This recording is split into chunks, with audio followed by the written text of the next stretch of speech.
हम महादेवी वर्मा द्वारा रचित पाठ गिल्लू का सार पढ़ेंगे। इस पाठ में महादेवी जी ने बताया है कि मानव की भांति पशु पक्षी भी उससे उसी प्रकार प्रेम करते हैं जैसे इंसान उनसे व्यवहार करता है। उनका हृदय भी दूसरों के कष्टों को देखकर करुणा से भर जाता है। प्रस्तुत पाठ गिल्लू हमें छोटे छोटे जीवों के जीवन, उनके क्रियाकलापों, उनकी दिनचर्या को समझने का अवसर प्रदान करता है। महादेवी वर्मा छायावादी युग की मुख्य स्तंभ हैं। इनका जन्म 26 मार्च 1907 में फर्रुखाबाद में हुआ था। यह हिंदी की सर्वाधिक प्रतिभावान कवयित्रियों में से एक हैं। इसी के साथ यह विशिष्ट गद्यकार भी हैं। भारत सरकार के द्वारा साहित्यिक सेवा के लिए इन्हें पद्म भूषण की उपाधि दी गई थी। इसके अलावा महादेवी जी को आपके अनेक यामाकृति के लिए ज्ञानपीठ पुरस्कार से भी सम्मानित किया गया था। 11 सितंबर 1987 में आपकी मृत्यु हो गई थी। यह रचना महादेवी जी द्वारा संस्मरणात्मक गद्य शैली में लिखी गई है, जिसमें उन्होंने एक गिल्लू नामक एक गिलहरी के बच्चे की चंचलता और क्रियाकलापों के बारे में बताते हुए उसकी मृत्यु तक का वर्णन मर्मस्पर्शी शब्दों में किया है। महादेवी वर्मा को पशु पक्षियों से विशेष लगाव था।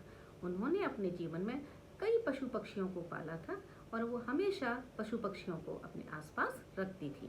एक बार लेखिका को गमले और दीवार के पास एक छोटा सा गिलहरी का घायल बच्चा गिरा हुआ दिखाई दिया, जिसे 2 कौओं ने अपनी चोंच से घायल कर दिया था और वे उसके आसपास ही मंडरा रहे थे। यह कहा जाता है या लोगों का मानना है कि कौवे की चोंच से घायल पक्षी कभी बचता नहीं है। लेखिका को भी लोगों ने मना किया, लेकिन वो नहीं मानी और उसे उठाकर अपने साथ अंदर ले आई। उन्होंने उसका उपचार शुरू किया। उसके घावों में से खून निकल रहा था। उनको रुई से पोंछा और उस पर दवा लगा दी। अच्छी देखभाल होने के कारण वह गिलहरी का बच्चा 3 दिन में ही स्वस्थ हो गया और उनके आसपास ही घूमने लगा, उनके साथ रहने लगा। लेखिका को उससे विशेष लगाव हो गया था और उन्होंने प्यार से उसका नामकरण गिल्लू कर दिया। लेखिका उसे अपने कमरे में ही रखती थी। एक छोटी सी फूल रखने की डलिया में रुई बिछाकर उन्होंने उसका एक नरम आरामदायक घोंसला बना दिया था।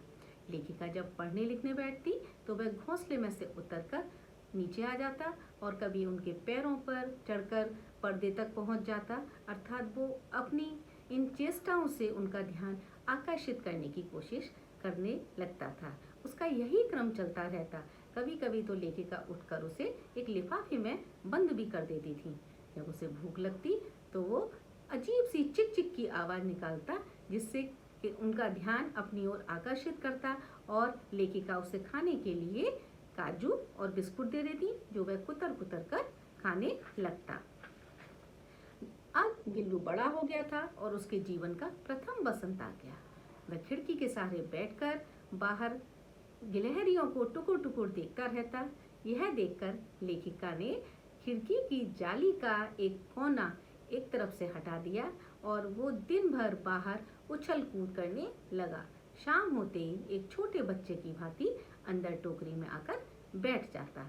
लेखिका के घर से बाहर जाने पर वह भी उनका बेसब्री से इंतजार करता और खाने के समय उनके साथ उनकी थाली से एक एक चावल चुनकर खाता था। एक बार लेखिका मोटर दुर्घटना में घायल हो गई, जिसके कारण उन्हें कुछ दिन अस्पताल में भी रहना पड़ा। गिल्लू ने भी मानो खाना पीना छोड़ दिया था। यह बात बाद में मालूम पड़ी। लेखिका के अस्पताल से वापस आने पर वह उनके पास बैठ जाता, धीरे धीरे करके अपने छोटे छोटे पंजों से उनके बालों को सहलाता और उनकी देखभाल करता। वह उनके पास रखी हुई सुराही पर ठंडक के कारण लेट जाता। प्रत्येक जीव जंतु के जीवन की एक निश्चित अवधि होती है, जिसे उसी प्रकार से गिल्लू का भी जैसे अंतिम समय आ गया था। अब वह बहुत बेचैन हो रहा था। उसने बाहर जाना छोड़ दिया। झूले से उतरकर वह लेखिका के पास आया और उनकी उंगली पकड़ ली। उंगली की पकड़ने से लेखिका को उसकी उंगली की ठंडक का एहसास होने पर कुछ आभास होने लगा। लेखिका ने हीटर जलाया ताकि उसके शरीर को गर्माहट मिल सके, लेकिन विधि का विधान कुछ और ही लिखा था। सूरज की पहली किरण के साथ ही वह इस दुनिया को अलविदा कह गया और पुनर्जन्म लेने के लिए मानो फिर से इस दुनिया में आने की तैयारी करने लगा।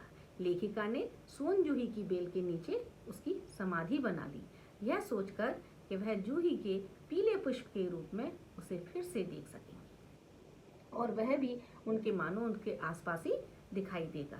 तो बच्चों, उम्मीद है कि आपने पाठ के सार को अच्छी तरह से समझा होगा और साथ ही यह जाना होगा कि जीव जंतु भी भले ही छोटे प्राणी हैं, लेकिन उनको हमारी देखभाल की बहुत ज़रूरत होती है। हम उनको प्यार देते हैं तो बदले में हम भी उनसे वैसा ही व्यवहार पाते हैं और वो खुश रहते हैं तो उनकी खुशी के साथ हमें भी खुशी और सुख मिलता है। धन्यवाद।